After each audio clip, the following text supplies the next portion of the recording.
welcome to another episode of Primetime Muscle. Athletes and fans around the world, I'm Tim Wilkins, joined as always by the one and only Tarek Elgindy, IFBB Pro Judge. Thank you so much, Tim Wilkins. It's great to be here. I'm ecstatic looking at your burgundy jacket and whatever color that is from Chris. This actually, Chris Cormier, real deal, IFBB legend. Buddy, you look great as always. Thank you. I got my own style. Your own style this week is what do you guys think out there? Red velvet on the outside, chocolate on the inside. That's right. That's a great little cake you got going on. Quite the cake.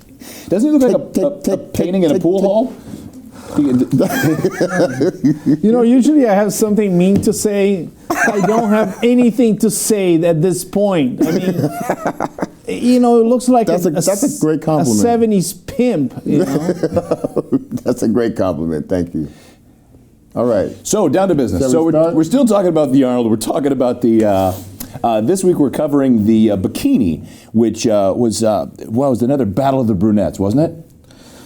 Well, Loralie Chapados versus Amy Lynn Delgado. And boy, they both looked incredible. Absolutely incredible. Loralie racking up her third win at the Arnold Classic, which was very impressive. Get it right. Was that third in a row? No, consecutive? Third in a row, if I'm not mistaken, yes. Bob Ciccarello said second, and she corrected him right on away. Stage. Right away. And Bob had to apologize. You know, Bob, he loves to apologize. It's one of his specialties. So he can get the microphone time again. He can get back on the mic. I get it. So it was her third.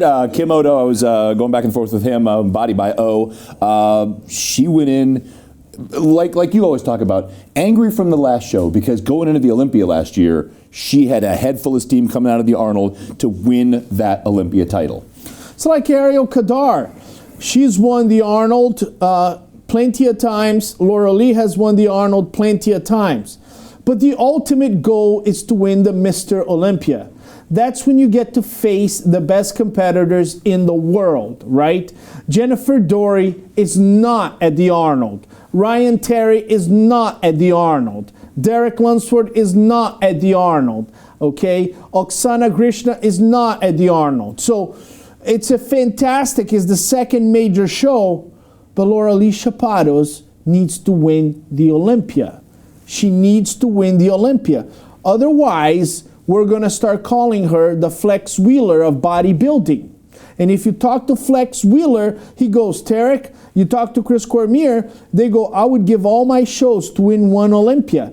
That's the big goal. I talked to Loralie and she said, Tarek, I put a lot of pressure on myself. You know, when it comes to the Olympia time, I put a lot of pressure on myself. I scrutinize everything I do and I lose my relaxed mode. She's got one of the best coaches in the business, Kim Odo. The key question is, Loralie, can you win the big dance? Well, Tarek, I saw it was a different look for her. I thought she was downsized from the Olympia look. But what stood out to me was the structure from the back. that was enough to hold off her counterpart. She had the glutes, which I love that she keeps her glutes, and even when she's at her leanest, because I feel like that's a major part of a woman that you want to see when they turn around to the back. But her shoulder to shoulder width and that her structure was solid, was the most solid out of anyone. I think every time they turned to the back and walked to the back of the stage, it was evident that she was the best in the show, and I knew that she was going to win it. I loved the look she brought. I spoke to her, at the athletes meet and greet, and she was pumped up. She was fired up. She had energy, and she wanted this title, and I think she got it. And I think it's going to be a knockdown, drag-out fight for that next show at the Olympia. Well, now Amy Delgado put up a fight. She didn't go down not swinging. She put up a fight, no doubt.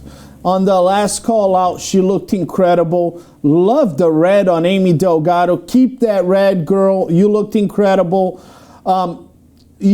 Amy has a very shapely physique. She's got the glutes. But when they turn to the back, I think that's where Laura Lee got her. Because Laura Lee is able to dial it in, but still maintain those glutes. And she had the separation between glutes and hamstrings, which I think it was just perfect. Maybe from the back, Amy could have been just a bit tighter.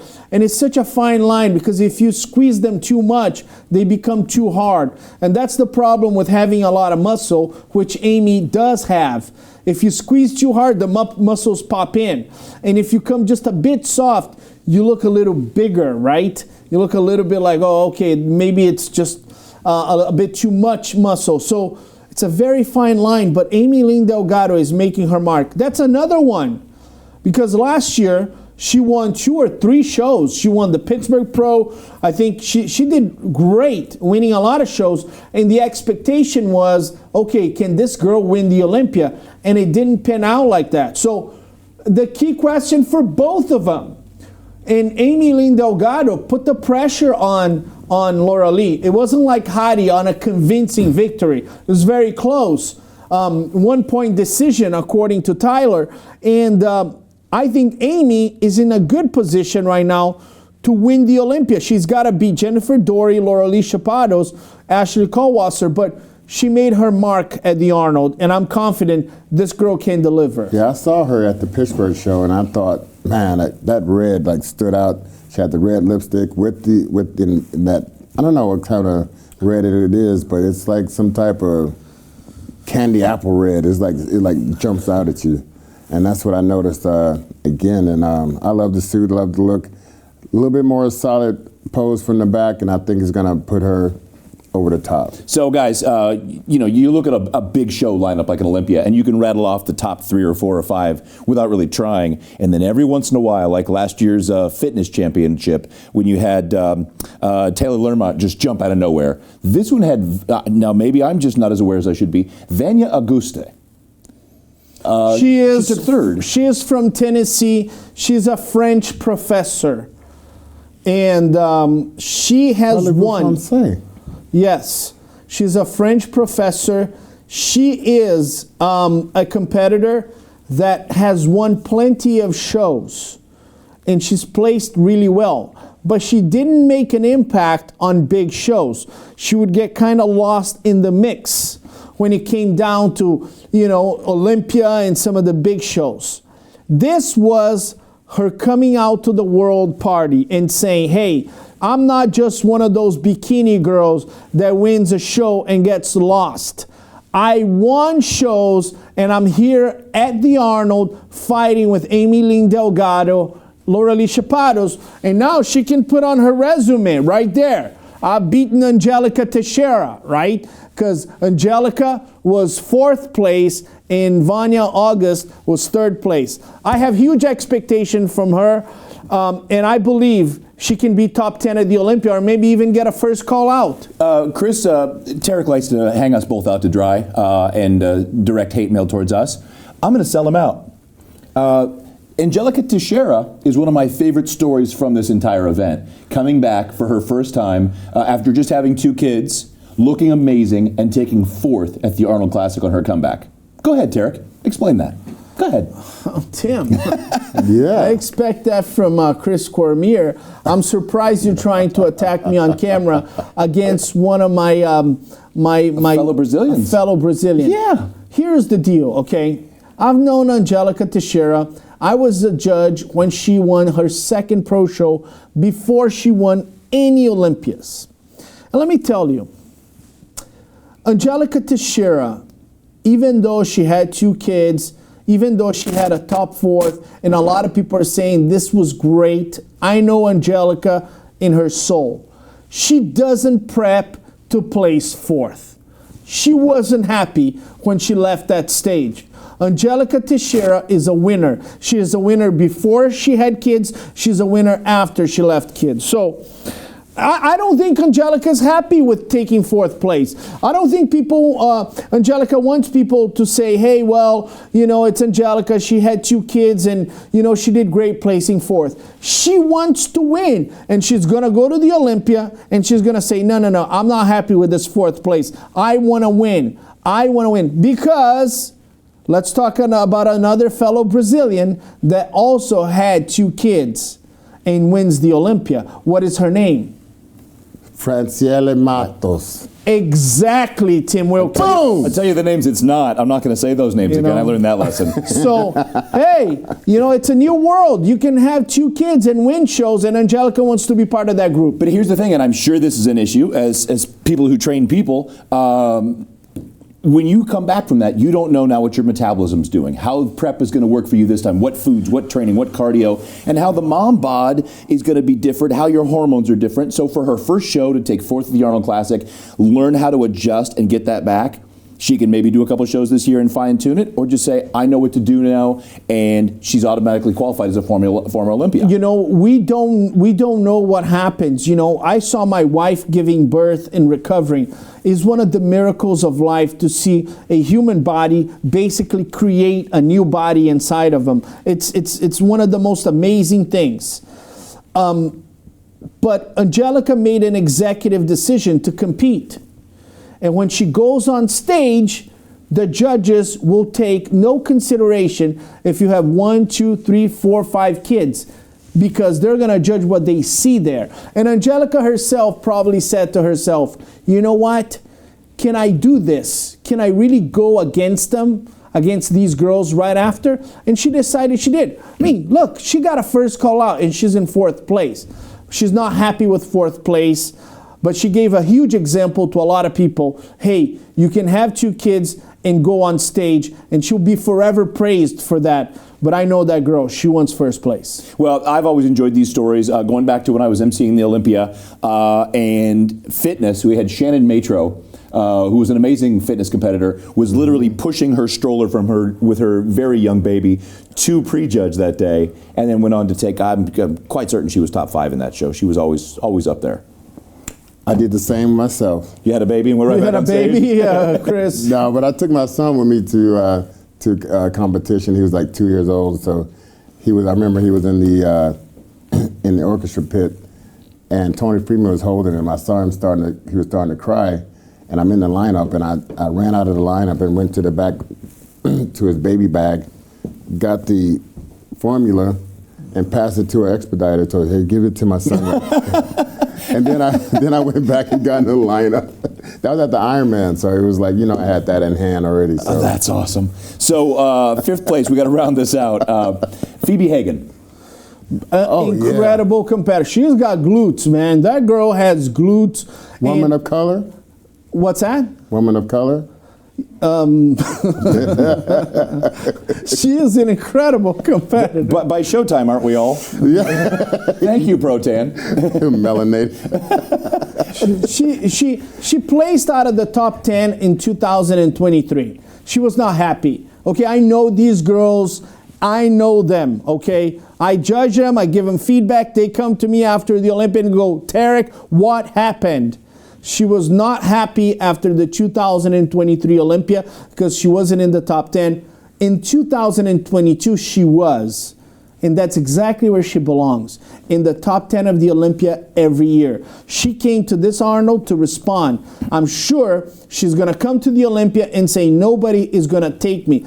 She's got the glutes to go against anybody, and I think if she creates a little bit more of a silhouette from the front, this girl can really play the big game. I think she also with Body Bio. I think he coaches her also, and they did a great job. I was happy to see her placing where she did. I thought, I was surprised. I thought she was going to be a little bit maybe in the sixth spot, but kudos to her.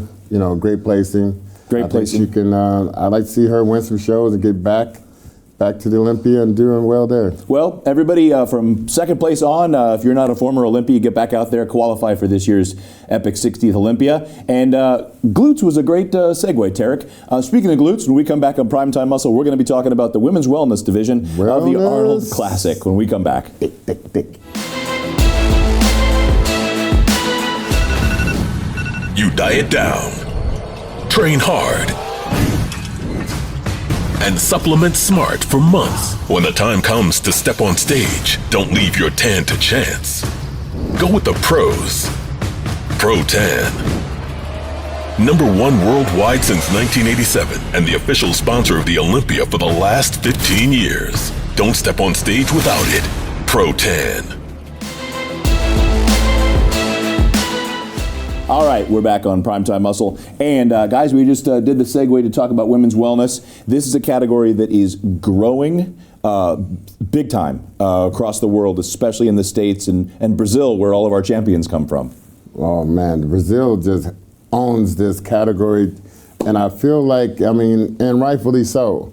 You know, they always bring it. I think that's like almost like up there with the flag of Brazil. Everyone's on that type of energy. And Francielle Matos, man, I liked her better than the Olympia here at this show here. Are they going to be changing the Brazilian flag soon to be a green background with glutes and a big yellow circle around it? I think they may. Tim, you just got to go to Brazil and realize that's the flag. That is the flag. That is it, huh? Well, I'm going to say something controversial here. I was wrong. Wow. I was wrong. I thought... Say that again. I was wrong. Oh, I got that into posterity. Go ahead. I thought the world would have been, up to par against the Brazilians within the, 2-3 years from the insertion of wellness. Takes time. And I was wrong. I mean, there's so many great competitors, but when it comes to that top 5, these Brazilian girls just seem to be dominating. And I almost feel like there's a pack of Brazilian girls that can't even join those girls. It's like the pioneers. Isa Pereira, it's Gisele Machado, Francielle Matos. It's just so hard to get into those girls, and they don't happen to be Brazilian. The first place, of course, reigning champ, Francielle Matos. She was her best. Yeah. It was her best. I've judged her in every Olympia. She was great. Last year, she won by 1 point. She was not happy. That's another one that was not happy. She's like, what? I won by 1 point? Excuse me, I'm going to do the Arnold and beat her at the Arnold. That's how they operate. And she looked incredible. The only thing that I think she should have changed is the red. She's got to go back to the red. When you think of Francielle Matos, you think her coming with the red. But it was her best physique. She continues to be dominant. And man, I think this is one of the categories where it's kind of becoming like a dynasty and we don't see anybody coming close to. I mean, do you agree with that, Chris? Do you think anybody's getting close to her? No, I don't think so. Not at this point. I mean, I saw her here in the gym. Leading up to the show, I saw Issa in the gym. They both looked great in the gym, and I thought, it's going to be a two-headed race, just like the Open. They had a few other people. Lily Dong from China, she also did well. I mean, for a Chinese girl to bring some backs like that's something in their country. But going back to Matos, it was the best I've seen her look, and I had to give her props, man. I thought Issa might have got a chance to edge her out because they had the 1 point victory at the Olympia, but she nice segue. Nice segue. Subtle. She was. No one caught on at all. So no one noticed. You're so inappropriate, Chris. But you're gonna get us canceled. You are gonna get us canceled, okay? But in the end, she was able to edge her out. So, Derek. He's right. Lily Dong from China, coming in 5th place. Shows that the Asians are coming. They're coming. No, Sandra Colorado Akal. 3rd place from Spain. Spain, okay, that was my question. Tiny but mighty. She poses well. She has great attitude. But she wasn't really in the mix with Francielle Matos in Isabelle Nunes. And Bruna Is great. I don't think he was her best because she should have been fighting with those girls. I've judged shows that Bruna won, and there was a lot of expectation from her. But the problem is Francielle was dominant. It was more like who's going to play second, third, and fourth from the beginning. You know, I would like to see a little bit more of a heat on Francielle, but she's getting better. I saw Olympia battle Francielle Matos and Rayane Fogal in Brazil, and I saw Francielle Matos working out. She's a freaking monster at the gym, okay? She was the one that impressed me the most. She could kill a human being with her legs. She lifts heavy. Chris, you're the one that likes intensity. Yes, if you train her, you would say she is more intense. Well, let's make it happen. You know, I mean, I will pay $500 to you to train I'll send you Tim my Wilkins invoice. and Francielle Matos on legs just to see Tim Wilkins cry like a little baby. I will go on camera. I will admit in advance that one of the greatest things that happened in my bodybuilding career was men's physique. And if they will come out with a category in pants, I will be the new champion. Anything to cover from the waist to the floor. Gauchos, something just past the calves. Pedal pushers. Ajisanos, I don't know what they're called. You could probably see some kind of class like that. But you might have to go to China. Joggers. I'll take joggers. Joggers? Yeah. But I'm telling you, but your ankles. The amount of weight she lifts heavy weights, and she does with intensity. And then the trainer tells her one more, and she goes, "F this, 2 more." She is a monster at the gym.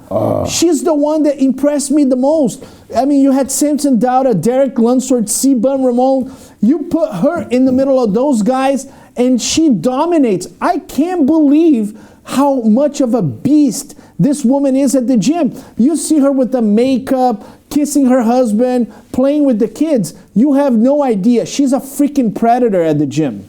So I want to throw one out from left field. We talked in Bikini about Vanya August coming from out of nowhere, being a great competitor, but placing high. This competitor qualified at the Atlantic Coast Pro, Tim Gardner's show in November. And Tefani Sam, I think she was 7th or 8th last year. Terrence Ruffin's wife. Oh, well, that answers that. She trains hard, and her quads have improved so much year over year. But in the last 3 months since qualifying, she's coming in hot to this Olympia. I gotta give credit to the wellness to all these women. I mean, you know, there's something cool about female bodybuilding, female categories. I have a daughter, and you know, Sarah Viegas, when she lost her title to Natalia Coelho, she posted on social media, "I'm more conditioned than your favorite bodybuilder," responding to all the people that were saying she wasn't conditioned. Watching Francielle Matos work out with an intensity that's unmatched by grown-ass men is beautiful. To watch some of these women go through adversity is incredible. This sport started with men's bodybuilding and now has expanded to the women's category. And what we are seeing is how strong and powerful women can be when they become hunters, right? You look at nature and you look at lioness, they are the hunters. I love watching that.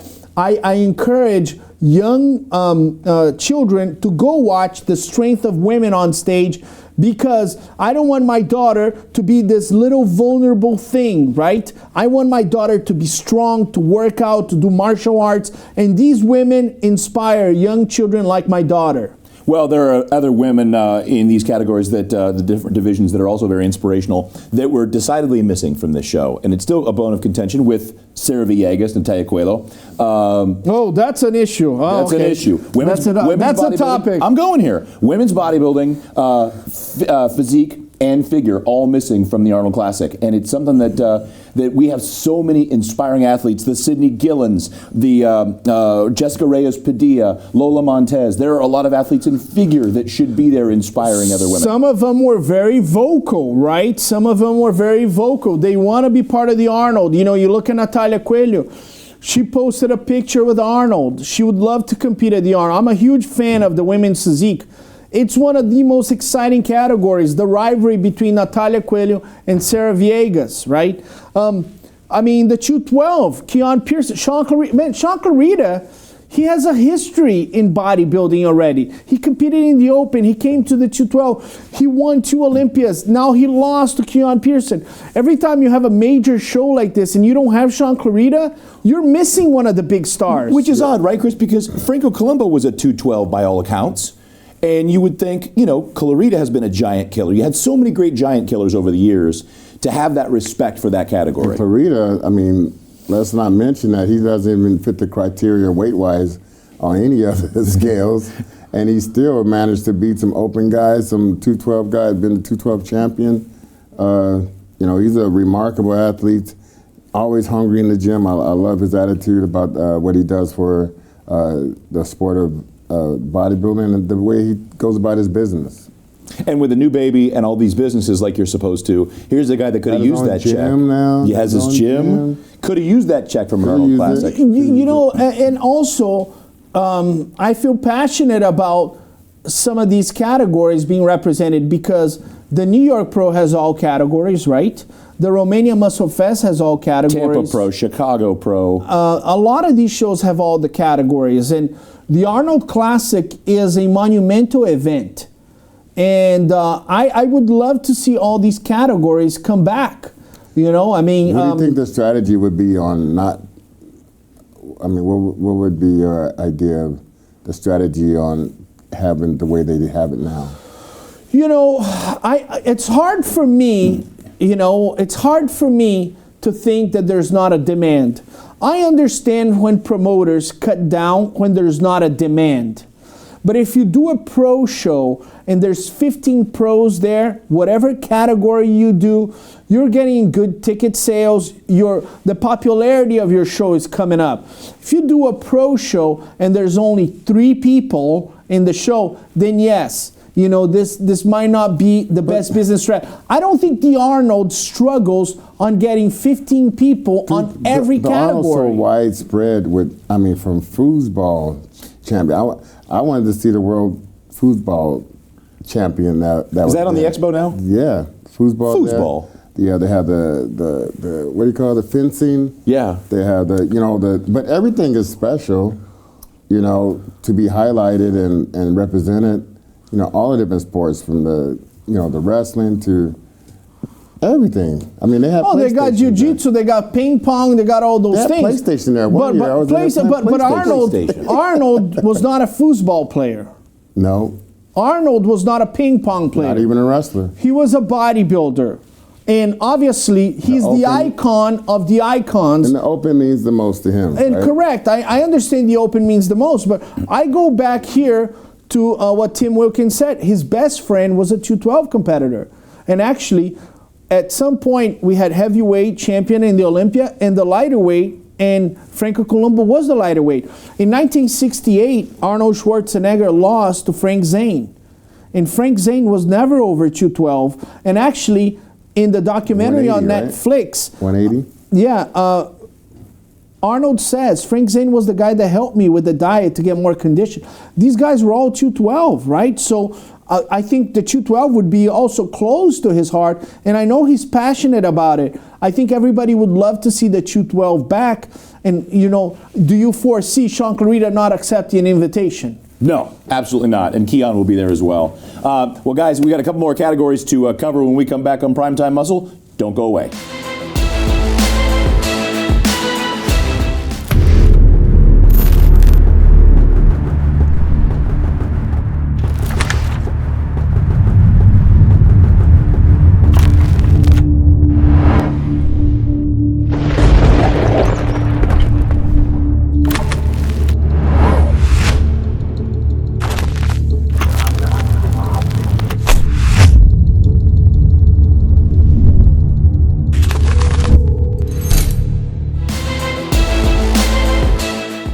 All right, we're back, and one of my favorite categories. Who are you? I was one of my favorite categories, men's physique, at this year's Arnold Classic. Another one that was dominated by Brazilians. Man, the Brazilians are coming. I know you guys made fun of the Brazilians. We didn't make fun. You made fun of the Brazilians. I love Brazilians. Look at the camera. I'm going to Brazil. And say, I'm going to Brazil. When I first I mentioned, love Brazilians. I'm going to Brazil. when I first mentioned bodybuilding in Brazil, you said, are there bodybuilders in Brazil? No. I said they're a bunch of soccer players. No, I said they need more education to bring up their skill sets so they can have a brighter future in the sport. And I said I would love to go and help the Brazilians personally. He sounded like, what is that Harvard teacher, Cornell West? Cornell West. Cornell You West. sounded like Cornell West Yeah, that right was now. good. I would like to do so. Beautiful, Chris. Yes, thank you so much. My God. Well, at this show we had some very surprising guys. It's not like he came from out of nowhere, but Diogo Montenegro. Was he, third or fourth last year at the Olympia? He was, I think he fell. He fell to third place was Aaron Bates. He fell to fifth place. The previous year he was third. Yes. Yes. And this year, Arnold Classic, it was a very dominating win. I have to say, Diogo Montenegro was one of the favorites. I mean, if you look at the lineup, Emmanuel Hunter had placed fourth at the Olympia, so he was technically the highest Olympian going there, but he didn't present his best. When Big Steve called the three Brazilians there with Chiron Holden, I love him, but boy, does he have mass. I mean, he's looking like Tonio Burton from the back or something. Now, wow, look at that. That's a great shot. Yeah, no, Chiron Holden has a lot of mass. Now, when you look at Diogo Montenegro and you look at Vinicius and you look at Vitor Chaves, they're comparable. I just think Vinicius needs a little bit more upper chest. Like I always say, the clavicle bones are large. He's got the abs and everything, but he needs more chest. Diogo's chest is right there, and Diogo is a much better poser. Well, I mean, and one thing about Vinicius is when he went to pose in the middle, he was all tilted. He was nervous. I mean, I know this kid because he turned pro with me in Brazil in 2018. And I've always said to him, man, if they put you in the middle, that's a good moment for you. That's a happy meal right there. That means they like you. So smile and pose better. But I think he failed on the center posing when they brought him there. Yes, I remember you mentioned this. But if you look at his upside, like he has what he needs. If he can improve the back a little bit more, I think, those strong abs that he possesses, I think it's going to be great for him. Has a great future. And I saw him in the gym training for the show, before the show went on. And he was in there, getting a good sweat. And to see him on stage, I was really impressed with that. Well, one thing I noticed in looking at pictures, this show was definitely yet another physique show, one from the back. Although these four backs, they're all top of the food chain right here. I've seen Chiron a little bit tighter. You can see that Diogo is bending his back towards the judges, could bend a little bit more. That's something that Vinicius needs to do. And Vinicius needs to close a little bit the arms, right? He's riding the Harley. So is Vitor Chaves. What that does is, when you open too much, right, it actually counterattacks what you're trying to do, which is opening your lats.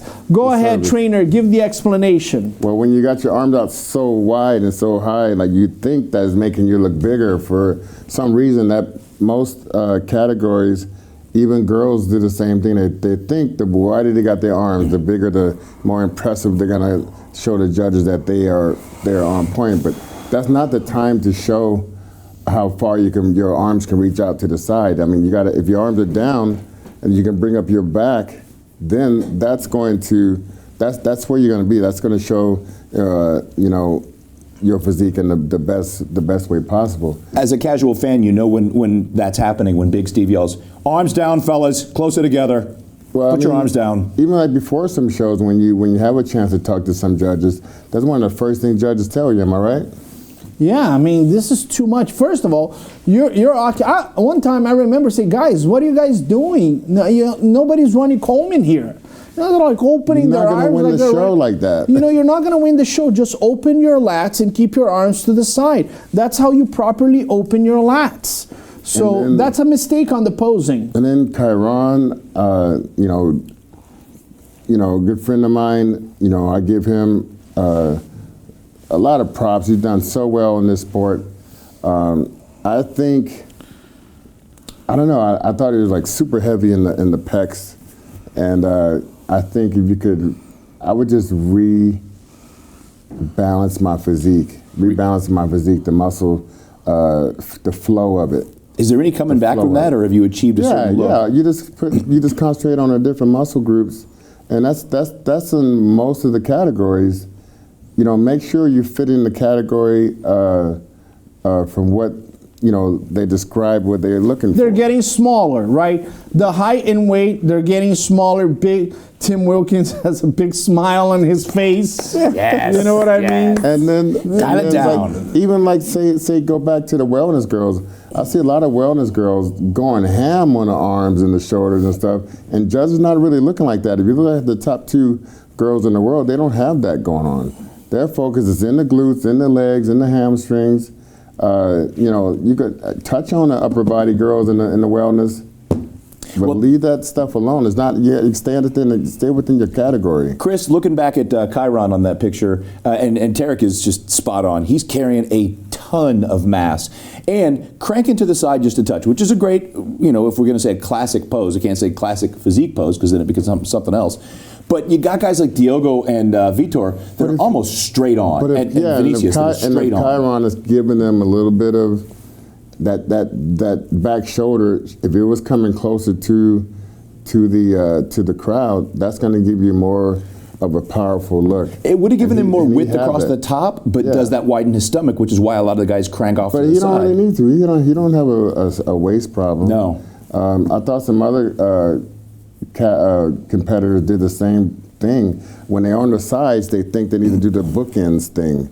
And I don't think that's necessary when you got 4 people up there. No. 4 people up there, you still need to be straight on and just handle it. I think he could have done a little bit better with that. A little bit, if he twisted, counterclockwise. Yeah. Even if it was like to 9 o'clock with that back shoulder, I think it would have did a lot better. Watch this. A couple of these guys can stand straight on. I mean, Ryan Terry being one of the only guys who can come out. One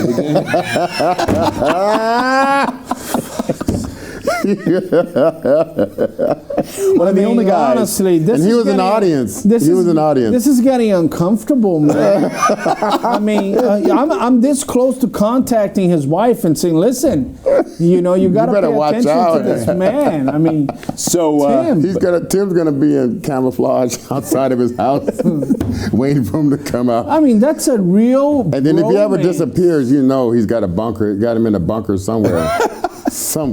I just had to push your buttons, Tarek. But it is impressive to see these guys. You look at the names. It being an invite-only format, it's not the top 37 physiques and 5 former Olympians. You didn't have a former Olympian in that lineup, did you? Brandon Hendrickson was not there. Yes. Aaron Banks was not there. Jeremy Buendia was not there. Ryan Terry was not there. Raymond Edmonds was not there, so... That's the last 10 years plus.